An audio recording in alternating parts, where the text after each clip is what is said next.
30 तारखेला आमची मीटिंग आहे. त्याच्यामध्ये आमचे सगळे अलायन्स जे आहेत त्यांना आम्ही बोलवलेलं आहे. सगळ्यांशी बोलणं झालेलं आहे, पत्रव्यवहारही झालेलं आहे. 30 तारखेला आम्ही बसू.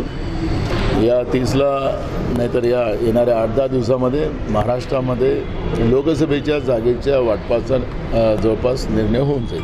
प्रकाश आंबेडकरांना आपण वारंवार प्रस्ताव देतोय. नाही, प्रकाश आंबेडकर साहेबांसोबत आमचे प्रभारी साहेब बोललेत, त्यांनी मान्य केलं. 30 तारखेला ते पण किंवा त्यांचे प्रतिनिधी मीटिंगला येतील.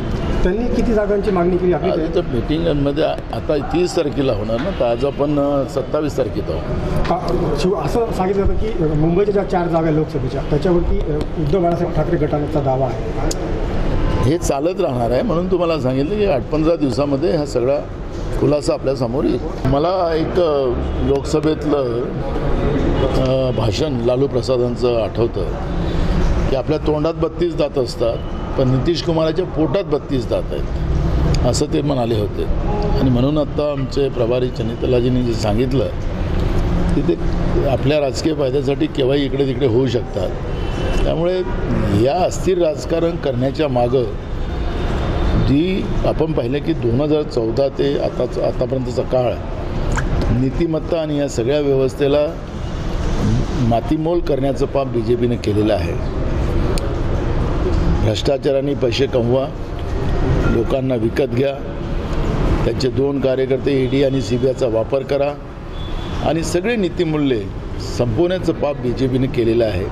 त्याच्यामुळे राजकीय अस्थिरता, बहुमताचं सरकार असूनही महाराष्ट्रातलंच आपण उदाहरण केलं की शाहू फुले आंबेडकरांच्या विचाराला मूठभणीत देण्याचं काम BJPने केलं आणि एक भ्रष्ट सरकार महाराष्ट्रामध्ये निर्माण करण्याचं काम केलेलं आहे. त्यामुळे ही जी काही परिस्थिती आहे, लोक निवडणुकीची वाट पाहतात आहेत.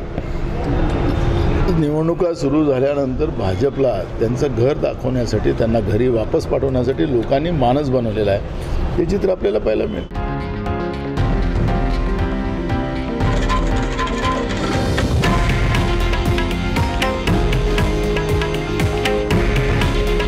हे आहे देशातील नंबर 1 न्यूज नेटवर्क आणि आपण पाहत आहात TV9 मराठी.